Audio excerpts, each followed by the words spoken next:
আউযু বিল্লাহি মিনাশ শাইতানির রাজিম। বিসমিল্লাহির রহমানির রহিম।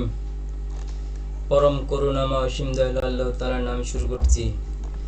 দুরূদ ও সালাম প্রিয় নবী হযরত মুহাম্মদ সাল্লাল্লাহু আলাইহি ওয়াসাল্লামের উপর, যিনি আমাদের মুসলিমদের প্রধান নেতা, যিনি আমাদের শেষ নবী, যিনি আমাদেরকে কাছে রেখে গিয়েছেন কোরআন এবং সুন্নাহ, যিনি বলে গেছেন আমরা যদি এই কোরআন এবং সুন্নাহ আঁকড়ে ধরি তাহলে আমরা কখনোই পথভ্রষ্ট হব না, আর আমরা যদি পবিত্র কোরআন এবং সহিহ হাদিসগুলো ছেড়ে দেই তাহলে আমরা পথভ্রষ্ট হয়ে যাব। তাই সবাইকে কোরআন এবং হাদিস মেনে চলার তৌফিক দান করো, আমিন। এবং আমরা আমাদের প্রধান ধর্মগ্রন্থের নাম হচ্ছে আল কোরআন, এবং আমাদের হাদিসসমূহের নাম হচ্ছে সিয়াসিত্তা, অর্থাৎ 6টি হাদিস। যেমন প্রথম দুটির নাম হচ্ছে সহিহ বুখারী এবং সহিহ মুসলিম। আরও 4টির নাম আবু দাউদ, তিরমিজি, ইবনে মাজাহ সহ আরও অন্যান্য সহিহ গ্রন্থ রয়েছে। আসুন, আজকের আলোচনার বিষয় হলো শিয়াদের পরিচয়। শিয়ারা কারা, শিয়াদের পরিচয় কি, এই বিষয়ে আমরা আলোচনা করব। চলুন আমরা আলোচনায় চলে যাই। শিয়া হলো ইসলামের একটি প্রধান মাযহাব বা সম্প্রদায়। ইসলামে মূলনীতি দুটি বড় শাখা রয়েছে, শিয়া ইসলাম এবং সুন্নি ইসলাম। শিয়ারা বিশ্বাস, ইতিহাস ও কিছু ধর্মীয় বিধানে সুন্নিদের থেকে কিছুটা ভিন্ন মত অনুসরণ করে। এক, শিয়া শব্দের অর্থ হলো, শিয়া শব্দটি আরবি শিয়াতু আলী থেকে এসেছে, যার অর্থ আলীর অনুসারী। এখানে আলী বলতে বোঝানো হচ্ছে ইসলামের চতুর্থ খলিফা আলী ইবনু আবি তালিব, যিনি ছিলেন নবী মুহাম্মদ এর চাচাতো ভাই ও জামাতা। শিয়াদের বিশ্বাস অনুযায়ী নবী মুহাম্মদের মৃত্যুর পর মুসলিম সমাজের নেতৃত্ব, ইমামত আলী ও তার বংশধরদের পাওয়া উচিত ছিল। 2 নম্বর হলো শিয়াদের প্রধান বিশ্বাস। শিয়াদের কিছু গুরুত্বপূর্ণ বিশ্বাস হলো, মুসলিম নেতৃত্ব ইমামদের মাধ্যমে চলবে। ইমামরা আল্লাহর দ্বারা বিশেষভাবে নির্বাচিত ও পথ প্রদর্শক হিসেবে আবির্ভাব হবে। আলী ছিলেন নবীর পর প্রথম বৈধ নেতা। ইমাম আলীর বংশধরদের তারা বিশেষ মর্যাদা দেয়, অর্থাৎ তাদের আমাদের আকিকাগত সমস্যার মধ্যে পার্থক্য হলো যে তাদের ধারণা হলো যে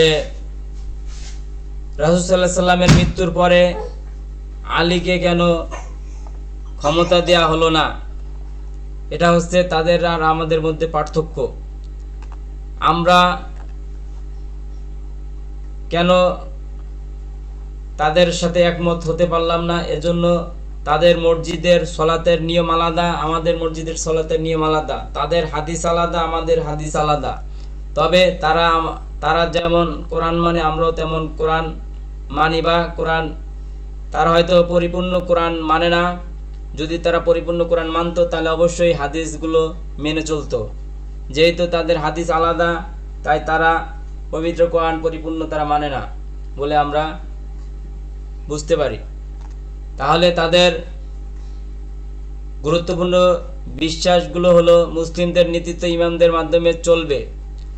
ইমামরা আল্লাহর দ্বারা বিশেষভাবে নির্বাচিত হবে ও পথ প্রদর্শক হিসেবে নির্বাচিত হবে। আলী ছিলেন নবীর প্রথম বৈধ নেতা।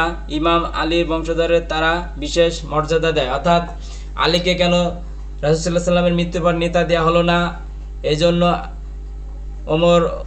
ওমর রাদিয়াল্লাহু আনহু এবং যারা রাসূল সাল্লাল্লাহু আলাইহি সাল্লামের পরে নেতৃত্ব দিয়েছেন তাদের সাথে তাদের এই বিরোধিতা ছিল। তারপরে ঘটনা হলো কারবালার ঘটনা। শিয়া ইতিহাসে সবচেয়ে গুরুত্বপূর্ণ ঘটনা হলো ব্যাটল অফ কারবালা, অর্থাৎ 680 খ্রিস্টাব্দ। এই যুদ্ধে নবীর নাতি হুসাইন ইবনু আলী শহীদ হন। শিয়ারা এই ঘটনাকে অত্যন্ত শোকের সঙ্গে স্মরণ করে, বিশেষ করে আশুরার দিনে। শিয়াদের প্রধান শাখা, শিয়াদের মধ্যেও কয়েকটি শাখা আছে, যেমন ইথনা আশারিয়া, 12 ইমামি। সবচেয়ে বড় শাখা হলো ইসলামী, বড় শাখা হলো মানে ইথনা আশারিয়া 12 ইমামি, অর্থাৎ এইটি হচ্ছে তাদের সবথেকে বড় শাখা। তারপরে আছে ইসমাইলি, তারপরে আছে জায়দি, অর্থাৎ এই 3টি শাখা হচ্ছে তাদের প্রধান শাখা। সবথেকে বড় শাখা হচ্ছে ইথনা আশারিয়া, 2 নম্বর আছে ইসমাইলি, 3 নম্বর হচ্ছে জায়দি। কোথায় বেশি শিয়া আছে? বিশ্বের কয়েকটি দেশে শিয়াদের সংখ্যা বেশি, যেমন ইরান। সবচেয়ে বেশি শিয়া আছে ইরানে। ইরাকেও শিয়া আছে, এবং আজারবাইজানও শিয়া আছে, বাহরাইনও শিয়া আছে। বাংলাদেশেও কিছু শিয়া মুসলমান আছে, তবে সংখ্যায় খুব কম।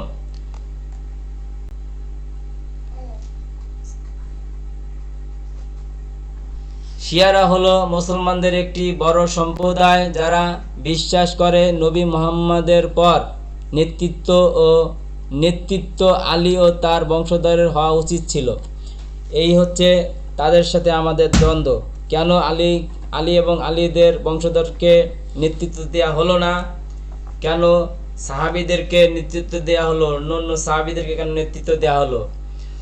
তার মধ্যে আমরা একটি কথা এখানে বলে দিতে পারি যে রাসূল সাল্লাল্লাহু আলাইহি সাল্লাম সে নিজের মুখে বলেছিল যে আমার পরে যদি কোনো নবী হতো তাহলে ওমর রাদিয়াল্লাহু আনহু নবী হতেন। তাহলে এটা ইঙ্গিত ছিল যে রাসূল সাল্লাল্লাহু আলাইহি সাল্লামের মৃত্যুর পরে যেন ওমরকে নেতৃত্ব দেওয়া হয় বা নেতা বানানো হয়। এখানে আলীর কথা ইঙ্গিত দেওয়া হয়নি, যার কারণে তারা আলীকে বাদ দিয়ে ওমর রাদিয়াল্লাহু আনহুকে নেতৃত্ব দিয়েছিলেন, আর তারা এটা মেনে নিতে পারেনি। এজন্য তাদের সাথে আমাদের দ্বন্দ্ব। শিয়াদের নামাজের নিয়ম আর আমাদের সলাতের নিয়ম সম্পূর্ণই আলাদা বা বেশিরভাগই আলাদা। আমরা প্রতিদিন 5 ওয়াক্ত সালাত জামাতের সহিত পড়ি, অথবা 5 ওয়াক্ত সালাত আলাদাভাবে পড়ি। যেমন আমাদের নামাজের সংখ্যা হলো 5 ওয়াক্ত নামাজ। শিয়াদের নামাজের সংখ্যাও 5 ওয়াক্ত নামাজ, অর্থাৎ শিয়াদের উপরও 5 ওয়াক্ত নামাজ ফরজ হয়েছে, আমাদের উপরও 5 ওয়াক্ত নামাজ ফরজ। তবে নামাজের নিয়ম কানুন কিছুটা ভিন্ন আছে। তারা অনেক সময় জোহর আসর একসাথে এবং মাগরিব ইশার একসাথে পড়তে পারে। এটাই হচ্ছে তাদের সাথে আমাদের অমিল। তাদের সলাতের সাথে আমাদের সলাতের এটাই হচ্ছে সবথেকে বড় অমিল। তারা জোহর আসর একসাথে পড়ে, আবার মাগরিব ইশার একসাথে পড়ে। কখনো জোহর আসর একসাথে পড়ে, কখনো মাগরিব ইশার একসাথে পড়ে।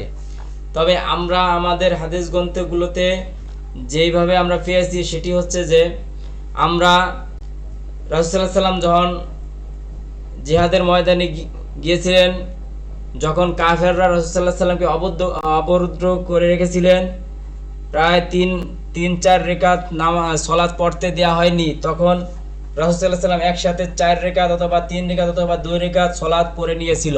সেটি ছিল যুদ্ধের ক্ষেত্রে, বা সেটি ছিল কাফেরদের বাধ্যতামূলকভাবে কাফেররা সালাত পড়তে না দেওয়ার কারণে সেটা করতে হয়েছিল। কিন্তু তারা মন গড়াভাবে তাদের ইবাদতকে সাজিয়ে নিয়েছে, তাদের এই গুরুত্বপূর্ণ সালাতকে তারা নিজেদের মতন করে সাজিয়ে নিয়েছে। এটাই হচ্ছে তাদের সাথে আমাদের সাথে বড় অমিল, অর্থাৎ শিয়া এবং সুন্নির মধ্যে এটাই হচ্ছে সবথেকে বড় অমিল। তারা জোহর আসর একসাথে পড়ে, মাগরিব ইশার একসাথে পড়ে। এবার আসুন আজান ও ইকামত। শিয়াদের আজান সাধারণত সুন্নিদের মতোই, তবে অনেক শিয়া আজানের মধ্যে একটি অতিরিক্ত বাক্য বলে। সেই অতিরিক্ত বাক্যটা হলো আশহাদু আন্না আলিউন ওলিউল্লাহ।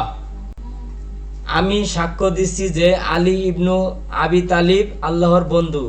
মানে তারা আজানের সময় এই বাক্যটা অতিরিক্ত বর্ণনা করে, যেটা আমরা বলি না বা এটা হাদিসে প্রমাণিত নয়। তাহলে এখান থেকে তারা আল্লাহ তাআলার সাথে শরিক করে বা তারা সরাসরি সহিহ হাদিসকে অস্বীকার করে। তারা এই আজানের সাথে অতিরিক্ত এই কথাটি বলার কারণে তারা আর মুসলিম থাকতে পারে না, কারণ তারা আমাদের প্রিয় নবী হযরত মুহাম্মদ সাল্লাল্লাহু আলাইহি সাল্লামকে বাদ দিয়ে, তার হাদিসগুলোকে বাদ দিয়ে তারা মন গড়া হাদিস বানিয়ে নিয়েছে।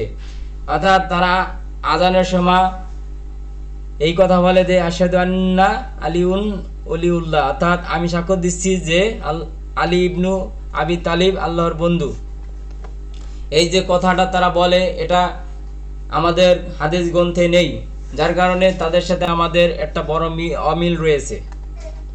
সিজদা করার পদ্ধতি, এবার আসুন তাদের সিজদা করার পদ্ধতি। শিয়াদের নামাজের একটি বিশেষ বৈশিষ্ট্য হলো সিজদা করার সময় তারা মাটি বা মাটির তৈরি টুকরা ব্যবহার করে, এটিকে বলা হয় তুরবা। অনেক শিয়া কারবালা এর মাটি দিয়ে তৈরি তুরবা ব্যবহার করে, কারণ সেখানে শহীদ হয়েছিলেন হুসাইন ইবনু আলী। তাহলে এখানেও দেখেন যে তাদের সাথে আমাদের একটা বড় অমিল, সেটা হচ্ছে যে আমরা যখন সলাত আদায় করি, যখন আমরা সিজদা দেই, তখন কোনো আলাদা মাটি ব্যবহার করি না, কিন্তু তারা আলাদা মাটি ব্যবহার করে। সেটি হচ্ছে তারা যখন সিজদা করার সময় তারা মাটি বা মাটির তৈরি টুকরা ব্যবহার করে। তারা সিজদা করার সময় মাটি অথবা মাটির তৈরি টুকরা ব্যবহার করে, এটিকে বলা হয় তুরবা। আবার কেউ কেউ কারবালার মাটি দিয়ে তৈরি তুরবা ব্যবহার করে, কারণ সেখানে শহীদ হয়েছিল হুসাইন ইবনু আলী। মানে পুরাটাই তাদের মন গড়া ইবাদত, এবং তারা মন গড়া ভাবে সাজিয়ে নিয়েছে কোরআন এবং সহিহ হাদিসকে বাদ দিয়ে, পবিত্র সহিহ হাদিসকে বাদ দিয়ে তারা নিজেরা মন গড়া ইবাদত সাজিয়ে নিয়েছে, যেটি ইহুদি খ্রিস্টানরা করেছিল। ইহুদি খ্রিস্টানরা তাদের অরিজিনাল যে ধর্মগ্রন্থ ছিল সেটিকে বাদ দিয়ে কাটছাট করে তারা নিজেদের মন গড়া মতন সাজিয়ে নিয়েছে। যেমন পবিত্র কোরআনে বলা হয়েছে যে তারা নিজের হাতে কিতাব লেখে আর বলে এটা আল্লাহর কিতাব। হাতের অবস্থান, নামাজে দাঁড়ানোর সময় শিয়ারা সাধারণত হাত পাশে রেখে দাঁড়ায়। সুন্নিদের মতো বুক বা নাভির উপরে হাত বাঁধে না। তাহলে সলাতে হাত বাঁধার ব্যবহারও তাদের সাথে আমাদের একটা অমিল রয়েছে, সেটা হচ্ছে তারা হাত বুকেও বাঁধে না, নাভির নিচেও বাঁধে না, তারা হাত ছেড়ে দেয় বা হাত পাশে রেখে দেয়, অর্থাৎ দুই পাশে হাত দুই হাত রেখে দেয়। তার ফলে কুনুতের সময় শিয়াদের নামাজের কুনুত খুব গুরুত্বপূর্ণ। সাধারণত দ্বিতীয় রাকাতে রুকুর আগে হাত তুলে দোয়া করা হয়। প্রায় সব ফরজ নামাজেই তারা দোয়ায় কুনুত পড়ে। তারা প্রত্যেকটা ফরজ নামাজেই, প্রায় বলতেছে এখানে বেশিরভাগ ফরজ নামাজেই তারা দোয়ায় কুনুত পড়ে, আর এটা তাদের কাছে খুবই গুরুত্বপূর্ণ। তাহলে আমরা এটা কিন্তু করি না, তবে আমাদের হাদিস গ্রন্থে যেটা পাওয়া যায় যে দোয়ায় কুনুত যে সলাতে পড়া যায় সেটি হচ্ছে ফজরের সলাত এবং মাগরিবের সলাত আর ইশারের সলাত এবং বেতের সলাতে দোয়ায় কুনুত পড়া যায়, অথবা ফজর এবং মাগরিব আর বেতের নামাজে দোয়ায় কুনুত পড়া যায়, কিন্তু তারা প্রত্যেক ফরজ নামাজেই দোয়ায় কুনুত পড়ে। এটা তাদের সাথে আমাদের অমিল। তাশাহুদ ও ইসলাম, আমাদের ও তাদের তাশাহুদ ও ইসলামের মধ্যে পার্থক্য। শেষ বৈঠকে তারা তাশাহুদ পড়ে এবং শেষে সালাম দেয়। শেষ বৈঠকে তারা তাশাহুদ পড়ে এবং শেষে সালাম দেয়। তাদের তাশাহুদে আহলে বায়াতের প্রতি দুরূদ দেয়া বিশেষ গুরুত্ব পায়। মানে তারা আহলে বায়াতের নামে তারা দুরূদ পড়ে। তাহলে তারা কি রাসূল সাল্লাল্লাহু আলাইহি সাল্লামের সেই দুরূদ পড়ে না? তাহলে এখানেও তাদের সাথে আমাদের অমিল রয়েছে। সংক্ষেপে শিয়াদের নামাজের কয়েকটি প্রধান পার্থক্য। হাত না বেঁধে নামাজ পড়া, 1 নম্বর হাত না বেঁধে নামাজ পড়া। 2 নম্বর হলো সিজদায় মাটির তুরবা ব্যবহার করা, অর্থাৎ মাটির টুকরা ব্যবহার করা। তারপরে কুনুত বেশি পড়া, কখনো 2 নামাজে একসাথে পড়া, বা কখনো যেমন আসর ইয়া আসর মাগরিব ইশার কখনো কখনো 2 রাকাত একসাথে পড়ে, আবার কখনো কখনো আলাদা পড়ে। এই ছিল তাদের সলাতের নিয়ম। তাদের সাথে আমাদের সলাতের এতটাই অমিল, আমরা এজন্যই আমাদের সাথে তাদের এতটা অমিল। আর আমাদের যেই যুদ্ধের নিয়ম, সিয়ামের নিয়ম, জাকাতের নিয়ম, সেগুলোর মধ্যে তাদের কিছু না কিছু পার্থক্য রয়েছে। তো আসুন আমরা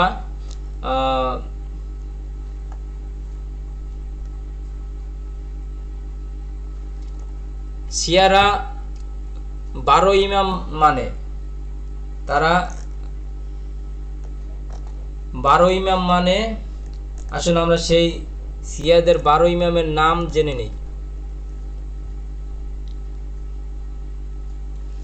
শিয়া মুসলমানদের বিশেষ করে 12 শিয়া ইসলাম মতে নবী মুহাম্মদ এর পরে মুসলিম সমাজের সঠিক নেতা হলেন 12 জন ইমাম।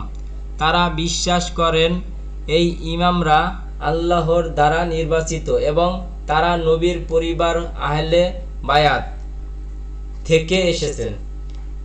নিচে শিয়াদের মতে 12 ইমামের নাম বলা হচ্ছে। 1 নম্বর হচ্ছে আলী ইবনু আবি তালিব, অর্থাৎ নবীর চাচাতো ভাই ও জামাতা আলীকে বোঝানো হচ্ছে। 2 নম্বর হচ্ছে হাসান বিন আলী, অর্থাৎ আলীর বড় ছেলে এবং নবীর নাতি। 3 নম্বর হচ্ছে হুসাইন ইবনু আলী, আলীর ছোট ছেলে, বাটল অব দ্য কারবালা, অর্থাৎ কারবালাতে শহীদ হন। 4 নম্বর আছে আলী জয়ান আল আবিদিন, অর্থাৎ আলী জয়নাল আল আবিদিন। 5 নম্বর হচ্ছে মুহাম্মদ আল বাকির। 6 নম্বর আছে জাফর আল সাদিক। 7 নম্বর আছে মুসা আল কাজিম।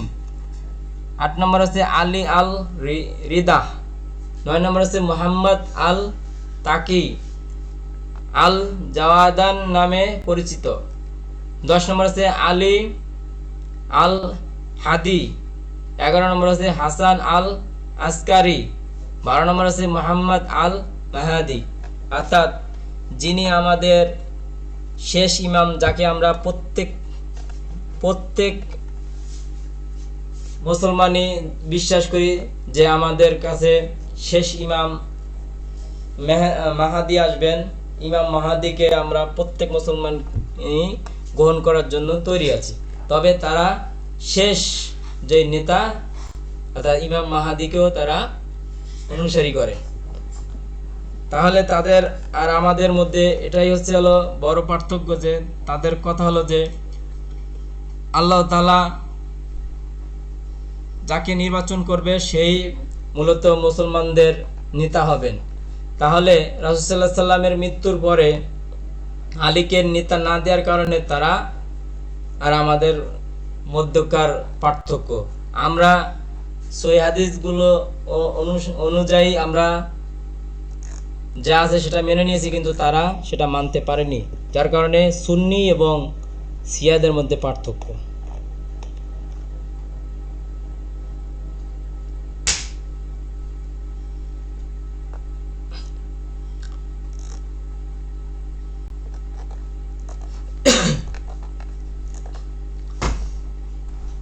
এবার আসুন ইমাম মাহাদি সম্পর্কে শিয়াদের বিশ্বাস, এ সম্পর্কে আমরা সংক্ষেপে জেনে নিই।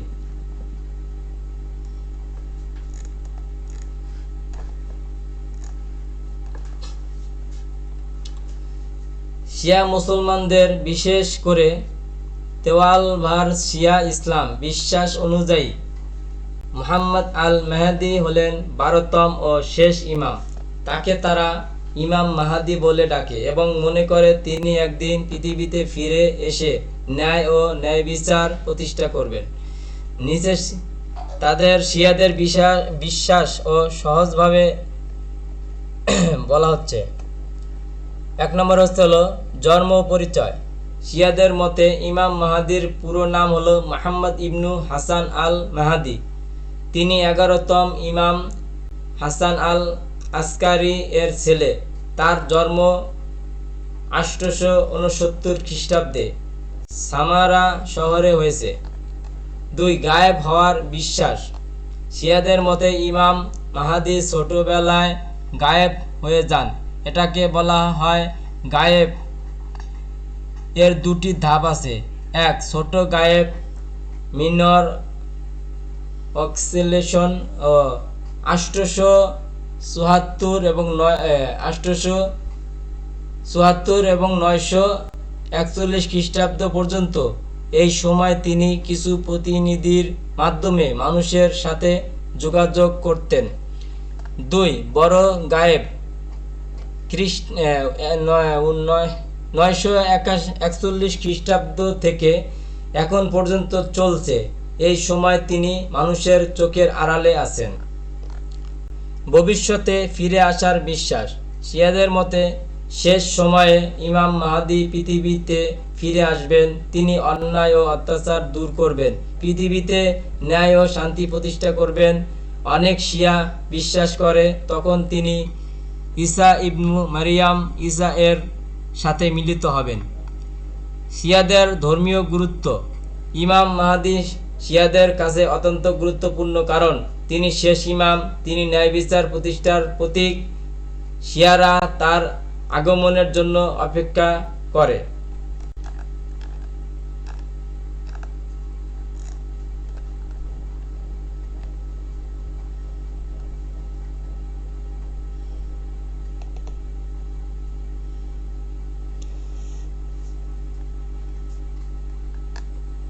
তিনি 12তম ইমাম। শিয়াদের মতে ইমাম হলেন 11তম ইমাম।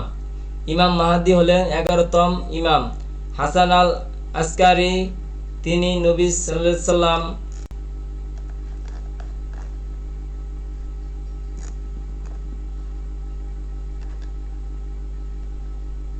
আলাইহি সাল্লাম সাল্লামের বংশধর।